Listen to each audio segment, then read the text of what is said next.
भी आप लोगों में से ही हूँ। मैं पहले तो एक सोशल वर्कर हूँ जो मुसलसल तकरीबन 20 सालों से ज़मीनी लेवल पर सोशल वर्क कर रहा हूँ लोगों के फलाह बहबूदी के लिए। और पिछले 3 से 4 सालों से मैं खुद पत्रकारिता भी कर रहा हूँ सोशल काम के साथ साथ। और मैं ज़मीनी लेवल पर एजुकेशन सेक्टर में, यहाँ पर मेरे बैठे बहुत सारे दोस्त जो सामने बैठे हैं उन्हें पता है कि एजुकेशन सेक्टर में मेरी क्या खिदमत है। खैर, मैं आज जो बातें चल रही है कि अब्दुल हफीज़ उम्मीदवारी कर रहा है, क्यों? अब मैं उम्मीदवारी क्यों कर रहा हूँ, मैं आप लोगों को ये बताना चाहता हूँ। पहले मैं अपने मंसूर के बारे में बताऊँगा कि मैं क्या काम करना चाहता हूँ आगे। फिर उसके बाद हमारे वो भाइयों के बारे में बात करूँगा कि जो हमारे ऊपर उंगलियाँ उठा रहे हैं, हमें बता रहे हैं कि ये लोग वोट मुंतशिर करने के लिए खड़े हुए, तो मैं उनको बताऊंगा बाद में, उनके बारे में बाद में बात करूंगा। पहले मैं अपना जो है, तो सबसे पहले अपने मुद्दे पे आते हैं कि मैं अगर देखो, अगर आप लोग मुझे चुन के देते हैं, जो मतदाता है, जो हमारे वोटर लोग हैं, अगर मुझे चुन के देते हैं तो मैं सबसे पहला काम करूंगा कि जो हमारा धुलिया लोकसभा हल्का है, तो उस हल्के की एमआईडीसीओ को डेवलप करूंगा। बड़ी बड़ी कंपनियां लाऊंगा, कंपनियां लाने की कोशिश करूंगा और रोजगार के मौके फराहम करूंगा। उसके बाद मेरा अगला मुद्दा है भ्रष्टाचार जो कर रहे हैं, चाहे वो अधिकारी हो या कोई नेता पुडारी हो या कोई पूंजीपति हो, कोई बिजनेसमैन हो। क्योंकि ये जो वो देश का खजाना है, देश का जो पैसा है, वो गरीब आवाम की मेहनत का, गाड़ी मेहनत की कमाई का पैसा है, किसी के बाप का पैसा नहीं है ये। तो मैं जो लोग जिन्होंने भी देश का पैसा लूटा है, मैं उनकी कॉलर पकड़कर पब्लिक के सामने लाऊंगा और उनसे वापस पैसा लेकर देश के खजाने में डालूंगा। मेरा दूसरा मुद्दा ये है।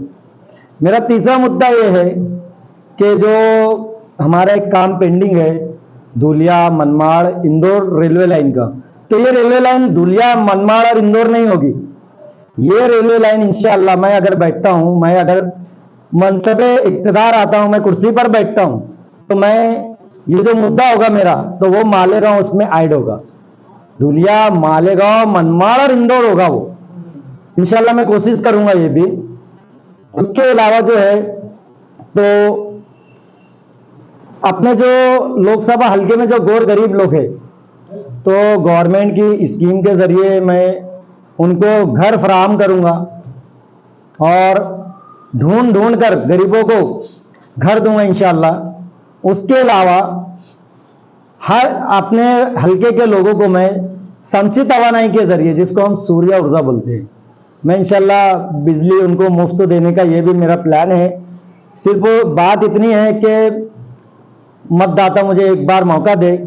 इसके अलावा मालेगांव, धुलिया और 4 बड़े जो आसपास के गांव हैं, तो उसमें मैं मुकाबला जाती इम्तिहानात के लिए एक स्टडी सेंटर कायम करूंगा। और उस स्टडी सेंटर के अंदर सिर्फ मतलब पढ़ाई का निज़ाम नहीं होगा, वहां पर खाना रहना दोनों नज़्म करूंगा मैं गरीब तुलबाओं के लिए। उसके अलावा उसके बाद जो है, तो हर गांव के लिए मैं जो है फिल्टर प्लांट उभारूंगा, फिल्टर प्लांट लगाऊंगा हर गांव के लिए। क्योंकि देखो, आप लोगों को पता है कि आज पानी की वजह से कितनी बीमारियां फैल रही है। अगर पानी सही नहीं मिलता है तो हमारी सेहत पर कितने मुज़िर असरात पड़ते हैं, ये आप लोगों को पता है। तो इसलिए मैं पानी का माकूल इंतजाम करूंगा। उसके बाद जो है, हमारे देश में आप लोगों को पता है कैसा माहौल है, हर तरफ नफरतें हैं, दंगा फसाद का माहौल है और डराने धमकाने का दौर है और सोशल मीडिया के ऊपर नफरतें फैलाने का दौर है।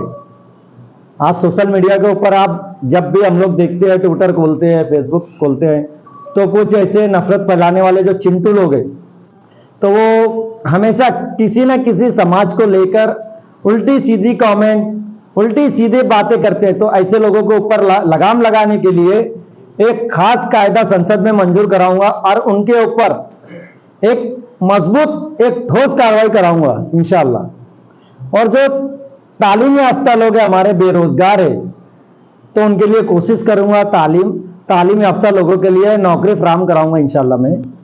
उसके बाद जो है, तो जो किसान लोग हैं, तो किसान आज आपको मालूम है कि हमारे देश की रीढ़ की हड्डी है। उनको एक आम भाषा में बोलेंगे कि ये अन्नदाता है, मतलब अनाज प्रोवाइड करने वाले लोग हैं। तो उन लोगों की समस्याओं को मद्देनजर रखते हुए किसान को बिजली, उनको बीज, उनको खाद इंशाअल्लाह सरकार की तरफ से मुफ्त कराऊंगा। ये खड़े होने की कोशिश किया था कि हम लड़ेंगे, तो उनके बारे में भी तो यही बात चली थी कि बीजेपी की तरफ से इनको इस्तेमाल किया जा रहा है। तो जब एक आलिम को लोग नहीं छोड़ते तो मैं तो क्या हूँ, आपको पता है हम तो छोटे मोटे लोग हैं। इंशाअल्लाह कोशिश करेंगे। मैं हर चीज के मामले में यही बोला है कि मैं कोशिश करूंगा और इंशाअल्लाह उसके लिए आवाज उठाऊंगा। मैं अब्दुल हफीज अब्दुल हक अंसारी, मेरा सीरियल नंबर 8 है और मैं धूलिया पार्लियामेंट हल्के से उम्मीदवारी कर रहा हूँ। मेरी निशानी जो है बैट की निशानी है मेरी। तो मैं जो मतदाता है मेरे, तो मेरा उनसे एक अपील है कि मैंने अपने मंसूर में जितनी बातें की है इंशाअल्लाह उस पर कायम रहूंगा और उसके लिए आखिरी दम तक लड़ूंगा और उसको पूरा करने की कोशिश करूंगा। आप एक बार मुझे चांस देकर देखो।